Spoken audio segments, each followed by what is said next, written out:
Friends, welcome back to our channel.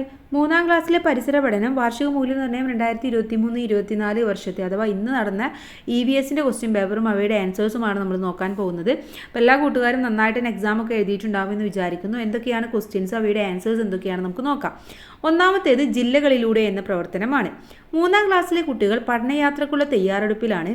പോകുന്ന സ്ഥലങ്ങളിൽ ചിലത് ചുവടെ കൊടുത്തിരിക്കുന്നു. ജില്ലകൾ എഴുതി ചേർക്കൂ എന്നാണ് പറഞ്ഞിട്ടുള്ളത്. സ്ഥലങ്ങളും ജില്ല രണ്ടുമാണ് തന്നിട്ടുള്ളത്. ഒന്ന് തുഞ്ചൻ പറമ്പാണ്. തുഞ്ചൻ പറമ്പ് ഏത് ജില്ലയിലാണ്? തുഞ്ചൻ പറമ്പ് മലപ്പുറം ജില്ലയിലാണ്. ഓക്കെ, മലപ്പുറം ജില്ലയിലാണുള്ളത്. ബേക്കൽ കോട്ടയാണെങ്കിലോ, ബേക്കൽ കോട്ട കോട്ടയം ജില്ലയിലാണ്. ഇടുക്കി ഡാം ഇടുക്കി ജില്ലയിലാണ്. പഴശ്ശി സ്മാരകമുള്ളത് വയനാട് ജില്ലയിലാണ്. ഓക്കെ, തുഞ്ചൻ പറമ്പ് മലപ്പുറം, ബേക്കൽ കോട്ട കോട്ടയം, ഇടുക്കി ഡാം ഇടുക്കിയിൽ, പഴശ്ശി സ്മാരകം വയനാട്. ഇനി നിയമസഭാ മന്ദിരം സ്ഥിതി ചെയ്യുന്ന ജില്ല ഏത്? എറണാകുളം, കോഴിക്കോട്, തിരുവനന്തപുരം, കണ്ണൂർ. എവിടെയാണ്? തിരുവനന്തപുരമാണ്. ഇനി അടുത്ത പ്രവർത്തനം നോക്കൂ. പകലും രാത്രിയും എന്ന പ്രവർത്തനമാണ്.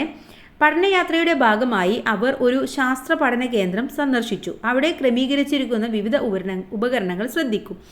ഈ ഉപകരണങ്ങളുടെ പേരുകൾ എന്തെല്ലാമാണെന്നാണ് എഴുതാൻ പറഞ്ഞിട്ടുള്ളത്. ഏതെല്ലാം ഉപകരണങ്ങളാണ് നിങ്ങൾക്ക് പരിചയമുള്ളത്? ഒന്നെന്താണ്? ഗ്ലോബാണ്. 2 ടോർച്ചാണ്. 3 എന്ന് പറയുന്നത് ഒരു ബോളാണ് അല്ലേ?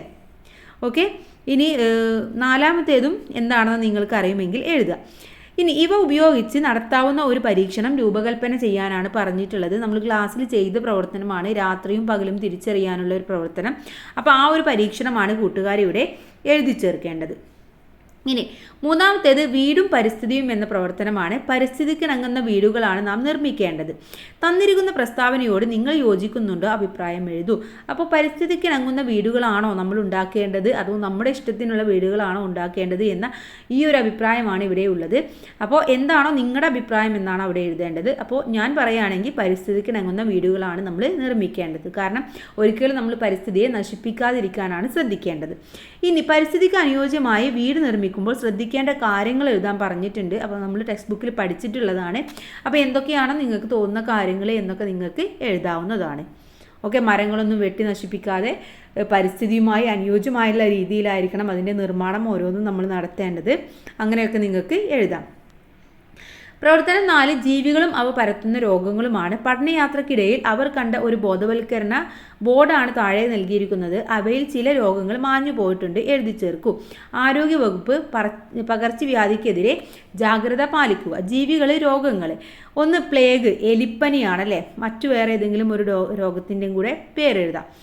ഇനി ഡെങ്കിപ്പനി കൊതുകാണ്. വേറെ ഏതെങ്കിലും 2 കൂടെ എഴുതാം. അടുത്തത് കോളറ തന്നിട്ടുണ്ട്. കോളറയെ പോലെയുള്ള 2 രോഗങ്ങൾ കൂടെ നിങ്ങൾക്ക് അവിടെ എഴുതാം. ഇത് നമ്മൾ പഠിച്ചിട്ടുള്ള കാര്യമാണ്. ഓക്കെ, ഇനി 5ാമത്തെ നോക്കൂ. റോഡ് നിയമങ്ങളാണ്. വാഹനങ്ങളെ യാത്ര ചെയ്യുമ്പോൾ പാലിക്കേണ്ട നിയമങ്ങളുമായി ബന്ധപ്പെട്ട ശരിയായ പ്രസ്താവനയ്ക്ക് ടിക്കും അടയാളവും, തെറ്റായ പ്രസ്താവനയ്ക്ക് ക്രോസുമാണ് നൽകേണ്ടത്. ഒന്ന്, ഓടുന്ന വാഹനത്തിൽ ചാടിക്കയറണം. അത് ശരിയായതാണോ? അല്ല. അപ്പോൾ അവിടെ തെറ്റു കൊടുക്കണം. യാത്രക്കാർ കൈയും തലയും പുറത്തിടരുത്. അത് ശരിയാണ്. അപ്പോൾ അവിടെ ശരി മാർക്ക് കൊടുക്കുക. ഇരുചക്ര വാഹനം ഓടിക്കുന്നവർ ഹെൽമറ്റ് ധരിക്കണം. അതും ശരിയാണ്. വാഹനം ഓടിക്കുമ്പോൾ മൊബൈൽ ഫോണിൽ സംസാരിക്കണം. അത് തെറ്റാണ്, ചെയ്യാൻ പാടില്ല. ഓടുന്ന വാഹനത്തിലിരുന്ന് പുറത്തേക്ക് തുപ്പരുത്. അതും ശരിയാണ്. ഇനി കാൽനട യാത്രക്കാർ നടക്കേണ്ട റോഡിൻ്റെ ഏതു വശം ചേർന്നിട്ടാണ്? വലതുവശം ചേർന്നിട്ടാണ് നടക്കേണ്ടത്. അപ്പോൾ അവിടെ വലതുവശം ചേർന്ന് എന്ന് എഴുതണം. 6, മലിനീകരണം തടയാമെന്നതാണ്. യാത്രക്കിടയിൽ നദിയിൽ പ്ലാസ്റ്റിക് കവറുകൾ, കുപ്പികൾ എന്നിവ ഒഴുകി നടക്കുന്നത് അവർ കണ്ടു. നദിയിൽ പാഴ്വസ്തുക്കൾ വലിച്ചെറിയുന്നതിനെതിരെയുള്ള നിങ്ങളുടെ അഭിപ്രായം രേഖപ്പെടുത്തൂ. അപ്പോൾ നമ്മൾ നദിയിൽ പാഴ്വസ്തുക്കൾ അല്ലെങ്കിൽ ഇതുപോലെയുള്ള പ്ലാസ്റ്റിക് കവറുകളും കുപ്പികളും ഒക്കെ വലിച്ചെറിയാൻ പാടുമോ? ഇല്ല. അപ്പോൾ അവിടെ നിങ്ങൾ എഴുതേണ്ടത് എന്താണ്? നദിയിൽ പ്ലാസ്റ്റിക് കവറുകളോ അല്ലെങ്കിൽ കുപ്പികളോ മറ്റു പാഴ്വസ്തുക്കളോ നിക്ഷേപിക്കുന്നത് തീർച്ചയായിട്ടും ഒഴിവാക്കണം. കാരണം അത് നമ്മുടെ ജലസ്രോതസ്സിനെയാണ് ഇല്ലാതാക്കുന്നത്. അതുപോലെ തന്നെ ആ ജലത്തിൽ വസിക്കുന്ന ഒരുപാട് ജീവികളുടെ നിലനിൽപ്പിനെയും അത് സാരമായി ബാധിക്കുന്നുണ്ട്. വെള്ളം മലിനമാകാനും കാരണമാകും. അതുകൊണ്ട് ഒരിക്കലും നമ്മൾ അങ്ങനെ ചെയ്യരുത് എന്ന് പറഞ്ഞുകൊണ്ട് നിങ്ങൾക്ക് എഴുതാം.